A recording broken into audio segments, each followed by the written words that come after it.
Hello students, welcome to our channel AKCS. So we will discuss leisure today in this video. What is leisure और leisure को कैसे बनाते हैं, how we will prepare leisure, we'll see in this video.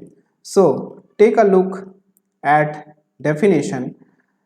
Leisure is a book where the various accounts relating to real, personal and nominal are opened and kept and records them there. That means it is very clear that leisure is a book, okay, where the various accounts relating to real, personal and nominal. So we already discussed about real, personal and the nominal accounts in earlier video. So this kind of three kind of accounts opened and kept in records, that is called leisure, or we can say that all journal entries has an impacted account will open separately, means each and every account which is impacted in journal entries separately open. Okay, so this is the pro forma of leisure, that how we can solve, how we can make leisure. So this is the column. How many columns in one side? 1, 2, 3 and 4. So this part up to debit side and this part is credit side. So first column is date, then particular, then general folio, then amount. This is the left hand side and this is debit side. Again date, particular, general folio, amount. This side is left hand side and this is called credit side. Okay, so this is the column. There are two parts, debit side and credit side, or we can say also left hand side and right hand side. It is just for the understanding. So whenever you will enter in leisure all accounts, remember one thing, always here we will use to. That means it shows credit, and we will write by in credit side of any kind of leisure, any kind of account, and by that means debit.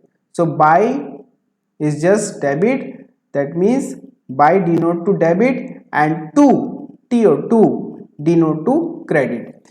So कोई भी हम account बनाएंगे, कोई सा भी account बनाएंगे, तो आप एक चीज इसमें ध्यान रखेंगे कि we will write to in debit side and we will write by in credit side. Okay, तो आप जब भी जनरल एंट्री बनाएंगे you will see how many accounts are impacting, कितने ऐसे अकाउंट है जो उसमें इम्पैक्ट हो रहे हैं या कितने ऐसे अकाउंट्स है जो इन्फ्लुएंस हो रहे हैं, और हर एक अकाउंट का हम एक सेपरेट हर एक जनरल एंट्री में देखेंगे कि कितने अकाउंट इम्पैक्टेड हो रहे हैं, और हर एक अकाउंट का एक अलग से सेपरेट हम बुक उसका ओपन करेंगे, उसका अकाउंट ओपन कर देंगे. So it is just a pro forma. Okay, I hope you understood the pro forma. There are two sides, debit side and credit side. Come to the next slide. See, here is some examples. Okay, these are journal entries. You can say this is the heading journal entry. We have already discussed about the journal entry, date, particular, leisure folio, debit amount and credit amount. Now we have a three kind of journal entries. Okay, first is cash account debit to sales account, that means being the sales of good for cash. यहाँ पे हम goods sold किए हैं in cash, amount है 600 का. Second journal entries we have Mohan account debit to cash, being cash paid to Mohan, means हमने मोहन को amount पे किया हुआ है 500 रुपीज का. And third entry is cash account debit to commission, being received commission, that means we are getting commission. तो हम business में हमारे पास कैश आ रहा है, that means cash account debit to commission. So these three entries just for example. Okay, now we understood the column debit and credit sides. Okay, so how many accounts are impacted in these three entries? First is cash account, this is first. Second is sales. Third is Mohan, cash again, cash again. Four is commission account. So you can see how many accounts impacted? Total 4 accounts are impacted. First is cash, second sales, third Mohan, and fourth is commission. So we will maintain 4 accounts separately, and we will prepare also 4 accounts separately. So first account is cash account. Got it? Now comes to the first entry. This is the first entry. क्या यहां पर entry हुई है? Cash account debit to sales account. Now we are preparing cash account. Okay, so just focus on cash word. Cash account is debiting, cash यहां पे debit हो रहा है. So comes to the cash account in debit side and you will write to sales account. How much? 600. This is a posting also. ये यहाँ पे post हो गया. फर्स्ट एंट्री बनी है cash account debit to sales, तो हमने यहाँ पे पोस्ट किया कैश अकाउंट में और डेबिट में आके लिखा हमने टू सेल्स अकाउंट. क्यों डेबिट में लिखा? क्योंकि आप यहाँ पे ध्यान से देखेंगे तो कैश अकाउंट क्या हो रहा है? डेबिट हो रहा है. इसलिए हम डेबिट साइड पे आए और उसकी opposite entry which is to sales account यहाँ पे हम एंटर करेंगे.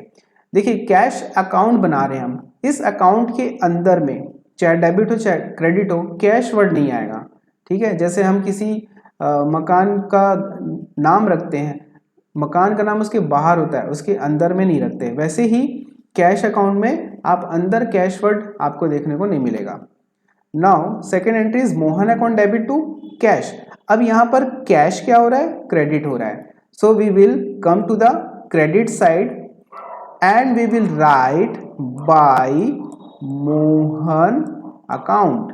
अमाउंट क्या डाल सकते हैं हम यहाँ पे? 500 रुपीज. Very simple. हमने देखा कैश वर्ड को, कैश क्या हो रहा है? क्रेडिट हो रहा है. हम क्रेडिट साइड पे गए और क्या लिखा हमने? उसकी opposite entry which is by Mohan account. Comes to the third. Again यहाँ पे कैश अकाउंट हो रहा है डेबिट, तो हम डेबिट साइड पर आएंगे और लिखेंगे opposite entry to commission account which is 200 rupees. Just like that. आपको बस ऐसे ही एंट्री करना है. आपको देखना है जनरल एंट्री में कितने अकाउंट्स इंपैक्टेड हो रहे हैं. हर अकाउंट के लिए आप एक सेपरेट अकाउंट ओपन करेंगे, सेपरेट कॉलम्स बनाएंगे उनके लिए, debit and credit, left hand side right hand sides like columns, और उनकी ऑपोजिट एंट्रीज. पहले आप उसका नेचर देखेंगे कि वो डेबिट हो रहा है कि वो क्रेडिट हो रहा है, और उसके अकॉर्डिंग आप उसके साइड पर जाकर के उसकी ऑपोजिट एंट्री लिखेंगे. अब देखिए यहाँ पर जैसे सपोज ये 3 एंट्री का हमने यहाँ पे किया. अब यहाँ पे आप टोटल करेंगे, जैसे यहाँ पर 800 टोटल हुआ, सेम यहाँ पर भी 800 टोटल हुआ. इस 800 में से हम 500 को लेस करेंगे तो हमारे पास एक बैलेंस बचेगा विच इज 300 रुपीज. इसको हम यहाँ पे लिखेंगे बाय बैलेंस कैरिड डाउन, ये 300 रुपीज. तो कोई भी अकाउंट को आपको इस तरीके से क्लोज करना होता है. फर्स्टली आपको चेक करना होता है कि कॉलम में किधर आप टोटल लगा सकते हैं. जो अमाउंट में ज़्यादा दिख रहा हो आपको, आप उस टोटल के साथ में नेक्स्ट साइड्स पर बचे हुए अमाउंट्स को लेस कर दीजिए. जो भी आपने एंट्री की उसको लेस कर दीजिए और लास्ट में जो आपके पास एक अमाउंट आएगा वो कहलाएगा कैरिड डाउन, मतलब बैलेंस अमाउंट कहलाएगा. ओके, अब यहाँ पर हमने कैश अकाउंट तो बना के देख लिया, और भी कुछ अकाउंट्स हमको यहाँ पे नजर आ रहे हैं, जैसे कि सेल्स है, जैसे कि मोहन है, जैसे कि कमीशन है. तो ध्यान रखिएगा, सेल्स क्या हो रहा है? क्रेडिट हो रहा है. मोहन क्या हो रहा है? डेबिट हो रहा है. और कमीशन क्या हो रहा है? क्रेडिट हो रहा है. तो नेक्स्ट स्लाइड में देखते हैं. देखिए ये हमने सेल्स अकाउंट बनाया हुआ है, मोहन अकाउंट बनाया हुआ है और कमीशन अकाउंट बनाया हुआ है. तो देखिए सेल अकाउंट क्रेडिट हो रहा था, इसलिए हमने क्रेडिट पे आके क्या लिखा? By cash account 600. Mohan account क्या हो रहा था? डेबिट हो रहा था, इसलिए डेबिट में आके हमने क्या लिखा? To cash account.